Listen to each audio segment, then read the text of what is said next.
మిమ్మల్ని పరీక్షించుకోండి. ప్రతి ఒక్కరు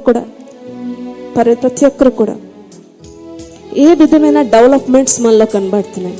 మనం ఈ లోకానుసారంగా మనం ధనవంతులుగా ఉండడానికే ఆయన ఈ లోకంలో దరిద్రుడిగా వచ్చారు. అలాగని మనం అసహ్యంగా ఈ లోకంలో అడుక్కునేవారుగా ఉండడానికి కాదు. మనం ఉండాలి, ఆయన బిడ్డలుగా అన్నీ మనకు ఉండాలి. కానీ దాంతో పాటు కూడా దేవునికి ఇవ్వాల్సిన సమాన హక్కులు ఆయనకి ఇవ్వాలి. ఏ దేవుడు ఈరోజు నిన్ను పోషిస్తున్నాడో, ఏ దేవుడు ఈరోజు నిన్ను ఈ స్థితిలో ఉంచాడో ఆ దేవునికి మొదటి స్థానం ఇవ్వడం నేర్చుకోవాలి. ప్రతి ఒక్కరు కూడా మొదటి స్థానం ఇవ్వడం నేర్చుకోవాలి. నేనేం కష్టపడుతున్నాను ఆయన కోసం ఆలోచించండి. ఏం కష్టపడుతున్నాను నేను? మిమ్మల్ని మీరు పరీక్షించుకొని ఆరాధనకు వెళ్దాం. ప్రతి ఒక్కరు కూడా కన్నీటితో ఆరాధన చేద్దాం. దినాలు దగ్గర పడిపోతున్నాయి. ఈ లోకం అంతా కూడా స్పాయిల్ అయిపోయిందండి. మంచి రోజులు అనేవి ఈ లోకంలో మనం ఇక చూడలేం. చాలా దారుణంగా ఉన్నాయి. రోజులన్నీ కూడా మారిపోయి కనుక ఈ రోజుల్లో మనం కాపాడబడాలంటే దేవుణ్ణి పట్టుకోవాలి.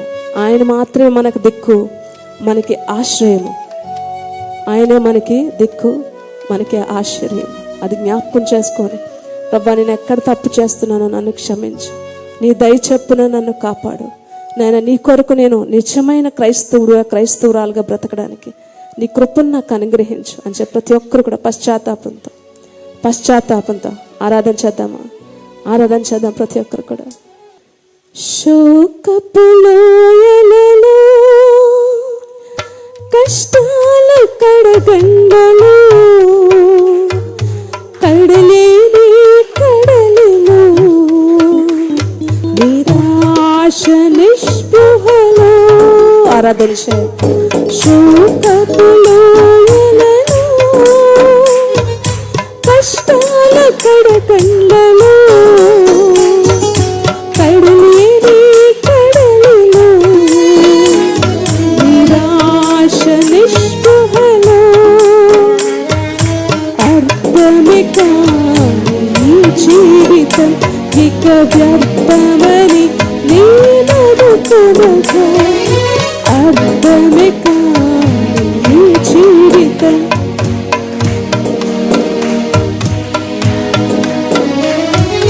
కృపా కనికరము గల దేవా నా కష్టాల కడలిని దాటించితివి.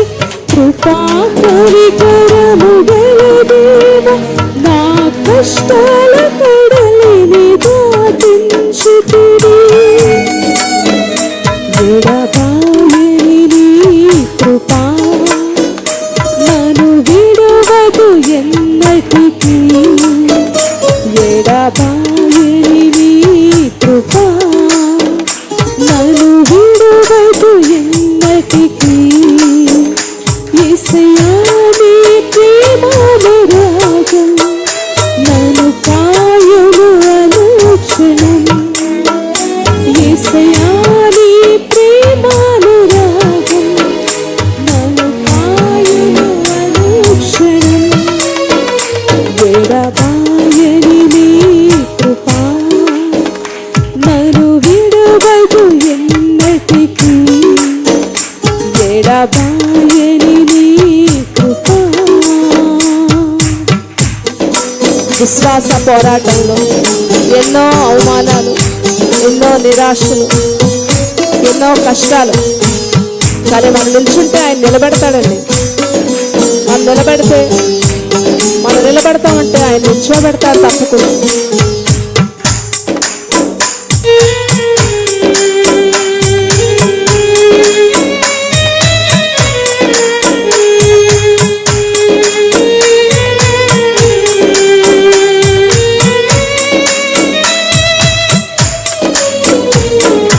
విశ్వాస పోరాటములో ఎదురాయి శోధనలో లోకాశలాల చెడులో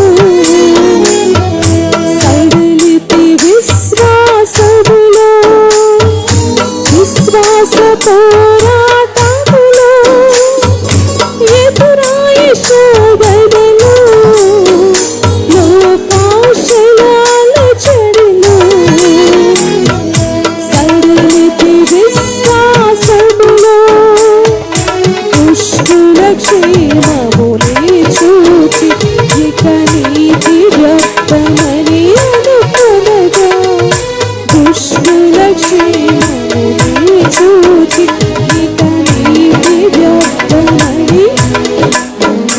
కృపా కనికరము గల దేవా నా కష్టాల కడలిని దాటించితివి.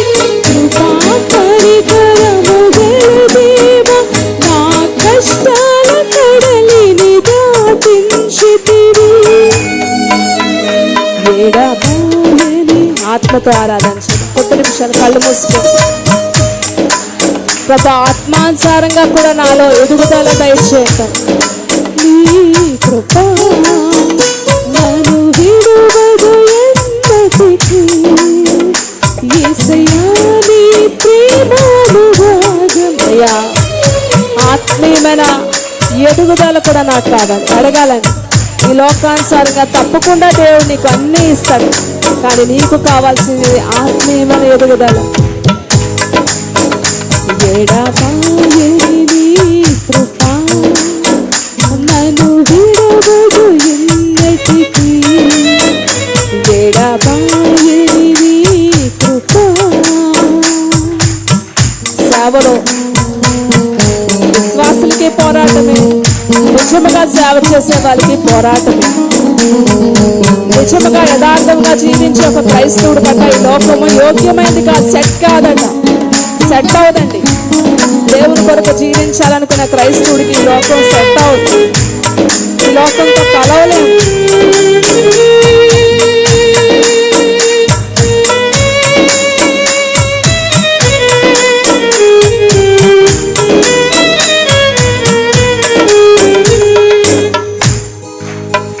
నీ సేవలో ఎదురైనా ఎన్నో నా బలమును చూచుకొని నిరాశ చెందితిని. నీ సేవలో ఎదురైనా ఎన్నో సమస్యలలో నా బలమును చూచుకొని నిరాశ చెందితిని.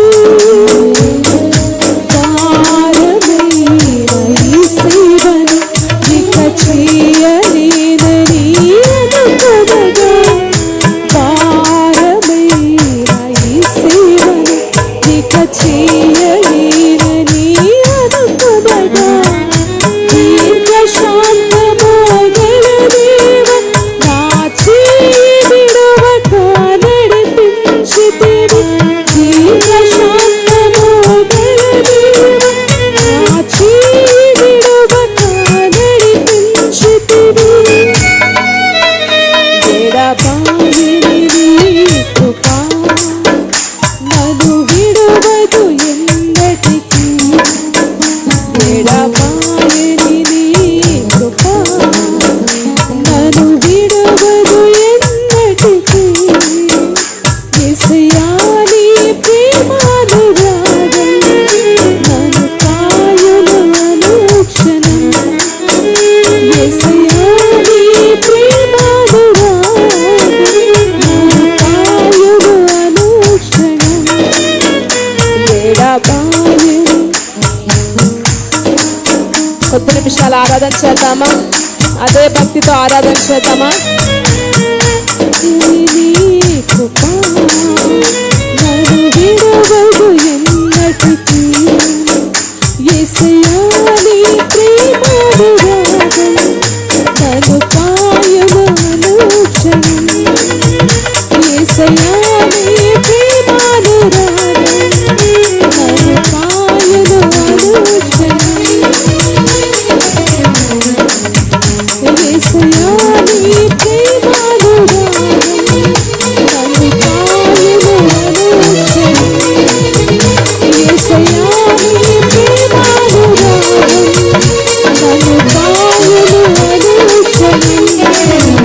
యేసయ్యా నీ ప్రేమానురాగం నన్ను కాయును అనుక్షణం.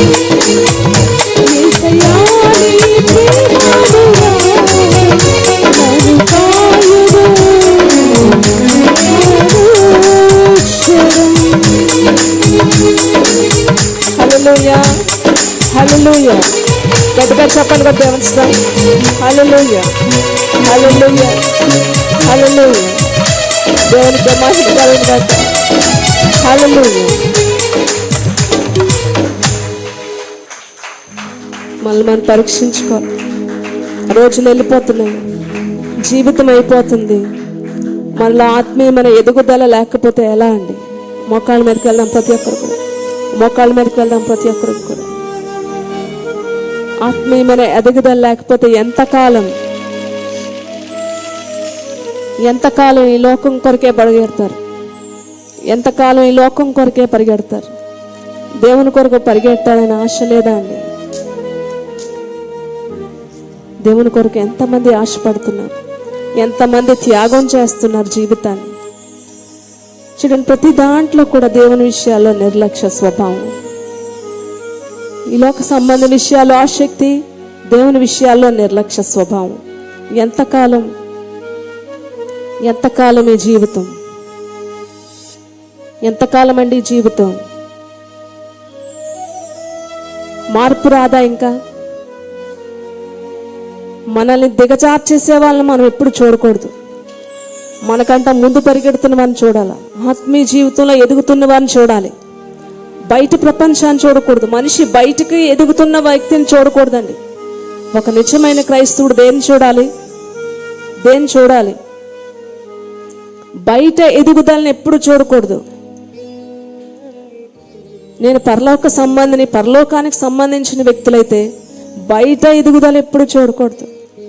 కానీ చూస్తాం, కొన్నిసార్లు పడిపోతాం. మనం ఇంత ఖచ్చితంగా ఉంటాను కదా, మరి నేను ఎందుకు ఇలా ఉన్నాను?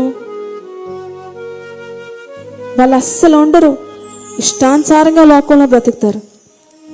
వాళ్ళు చూడ ఎంత ఎత్తులో ఉన్నారు, వాళ్ళ ఎదుగుదల చూడ ఎలా ఉందో. యోబు జీవితంలో కూడా అనేకసార్లు ఎదుగుదల. అబ్బా ఎంత ఖచ్చితంగా ఉన్నాను, నేను ఎందుకు ఇలా పడిపోయాను? యోబు ఏడుస్తున్నాడండి. అసలు వాళ్ళు కరెక్ట్గా ఉండరు, కానీ ఎంత ఎత్తులో ఉన్నారు. యోబు కూడా దుష్టుల క్షేమం చూశాడట. కానీ ఖచ్చితంగా బ్రతికే వాళ్ళకి చాలా వాక్యాలండి. బాధ వేస్తుంది మనకోసమైన ఈ వాక్యం. అటువంటిది నువ్వు బాధపడిపోకు, చాలా వాక్యాలు ఉంటాయి. మనల్ని హింసించిన వానట మనం అట ఏం చేయాలట?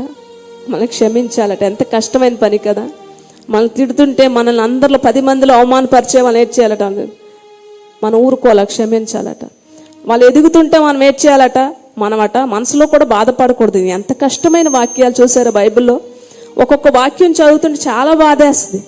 ఏంటి బాధలు మేమే పడాలి, నెక్స్ట్ క్షమించడం మేమే, వాళ్ళని చూసి కూడా మేమేమి అసలు ఆ హృదయంలో కూడా ఎటువంటి బాధ పెడకూడదు. వాళ్ళని చూసి సంతోషిస్తుండాలా?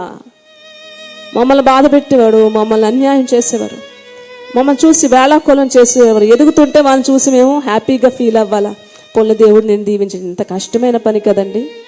ఇలాగే ఉంటాయండి వాక్యాలన్నీ కూడా.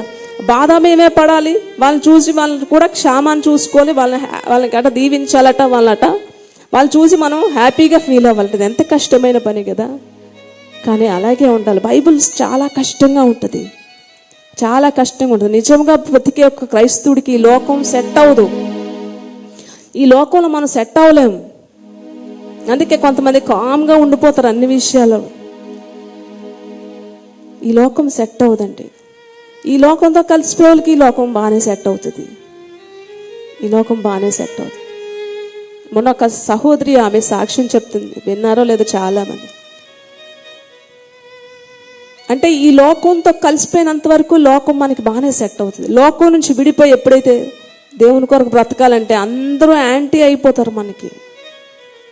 ఆమె చాలా అందంగా ఉండేదట, పొడవు జుత్తు ఉండేదట, దాన్ని చూసి విపరీతమైన గర్వంగా ఉండేదట.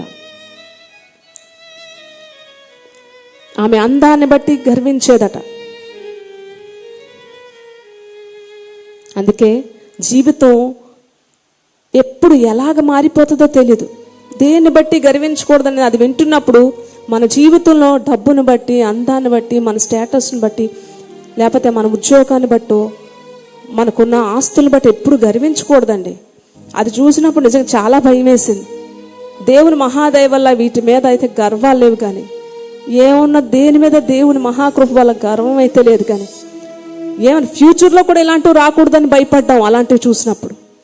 అందుకే దేని బట్టి గర్వించకూడదు, మనల్ని మనం తగ్గించుకొని ఎప్పుడు దేవుని సన్నిధిలో దీన మనస్కులై ఆయన సన్నిధిలో మనం ఒదిగి ఉండాలి. ఆమె అందాన్ని బట్టి విపరీతమైన గర్వపడేదంటాను. ప్రతిరోజు అద్దం ముందే ప్రతిరోజు దానికి కొన్ని వేల రూపాయలు ఖర్చు పెట్టేదట. ఆమె జుత్తును కాపాడుకునేదట, పొడవు జుత్తును కాపాడుకుని ఆ జుత్తును బట్టి గర్వించేదట. ఎక్కడికి వెళ్ళినా ఆమె వెళ్తుంటే ఒక నలుగురు మగోళ్ళు వెనక్కి తిరిగి చూసేవారట, మగోళ్ళు కూడా వెనక్కి తిరిగి చూసేవారట. అంతా అబ్బా నేను ఎంత బాగుంటాను, నేను నా అందాన్ని బట్టే కదా అందరు నన్ను ఎంత ఆకర్షిస్తున్నారు, అంటే నేను ఎంత బాగుంటాను, నేను ఎంత అందంగా ఉంటాను అని చెప్పి విపరీతమైన గర్వం నాశనానికి నడిపిస్తుంది. దేన్ని బట్టి కూడా గర్వించకూడదు. ఒకరోజు ఫ్రెండ్స్తో కలిసి చక్కగా ఒక లాంగ్ ట్రిప్ వెళ్తుందంట. వాళ్ళ ఫ్రెండ్స్తో నలుగురితో కలిసి లాంగ్ ట్రిప్ వెళ్తుంది. వస్తున్నప్పుడు కార్ బ్యాలెన్స్ తప్పింది, పెద్ద యాక్సిడెంట్ అయిపోయిందండి.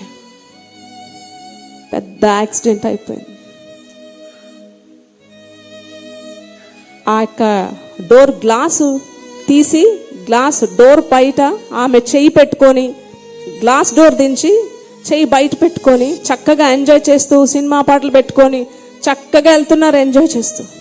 ఆ యాక్సిడెంట్లో ఏమైందంటే ఆ యొక్క చెయ్యి సకానికి ఊడొచ్చేసింది.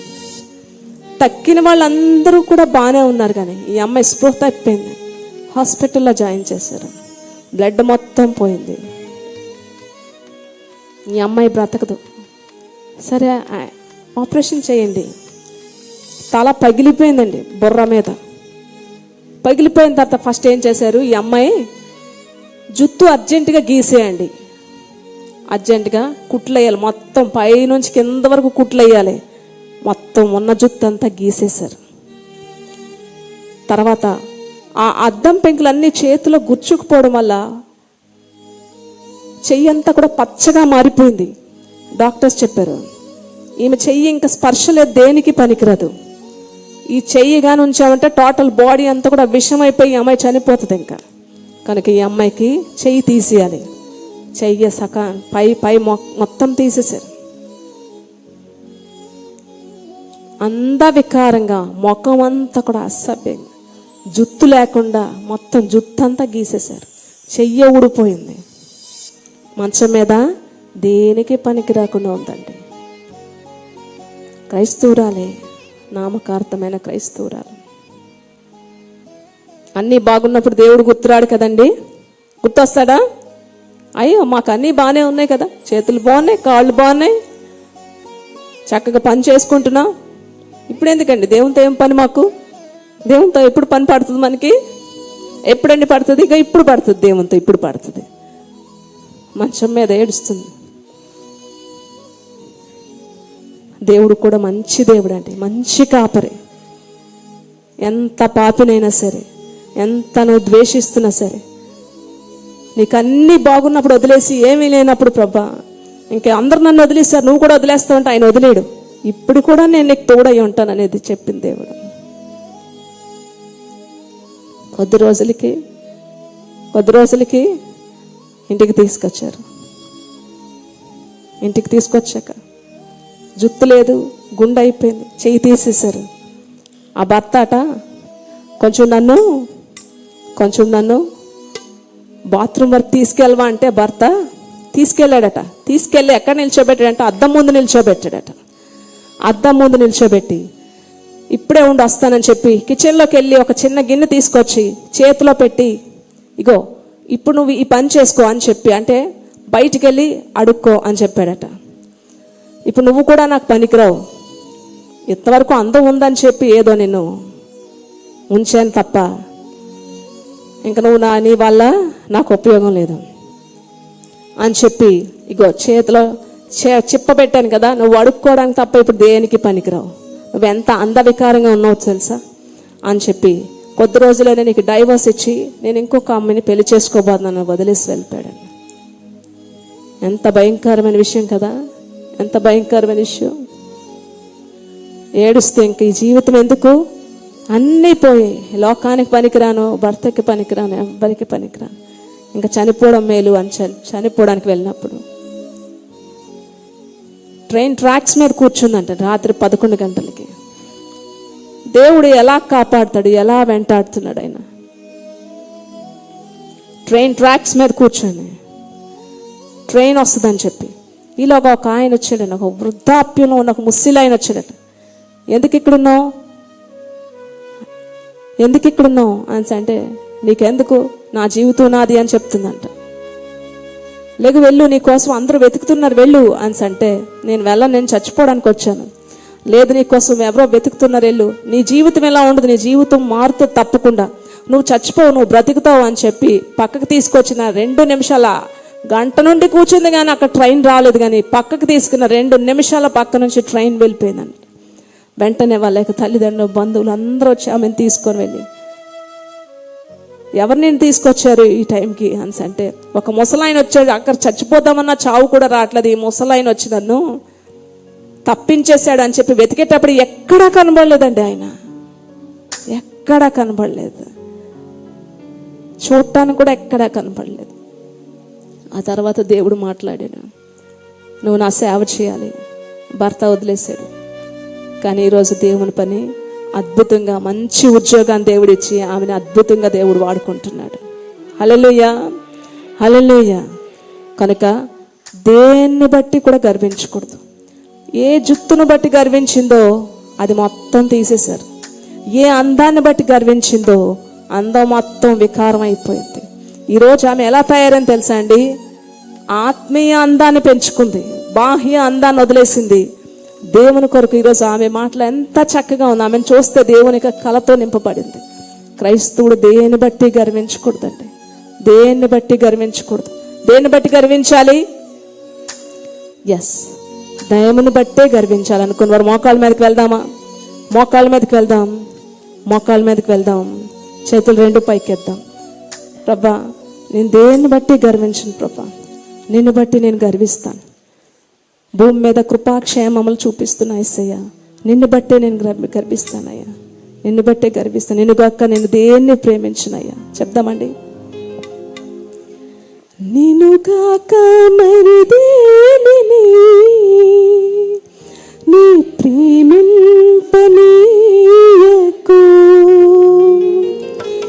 నిన్ను గాక మరి దేనిని నీ ప్రేమింపనీయకు. నీ దయలో, నీ కృపలో, నీ మహిమ సన్నిధిలో నన్ను నేను పూజించు. నిన్ను గాక చెప్పాలి ప్రతి ఒక్కరు, వేయగలిగిన ప్రతి ఒక్కరు మోకాళ్ళ మీద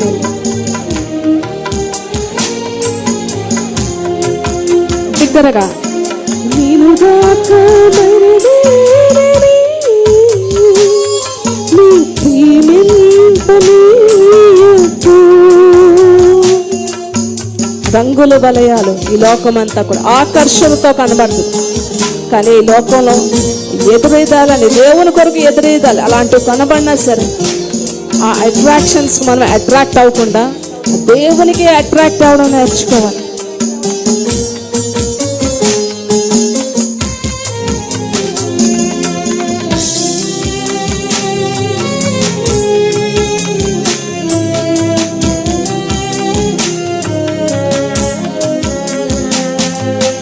రంగుల వలయాల ఆకర్షణలు ఎదురించి మెరుపులలో ఆశ నిరాశల ఓటలలో ఎదురేదు ఈ లోకంలో చెప్పాలి నీవే నాదరివే నా పుణ్యము నీరాజుని నీరాజుని నీవేసయా నా పుణ్యము నీరాజుని నీ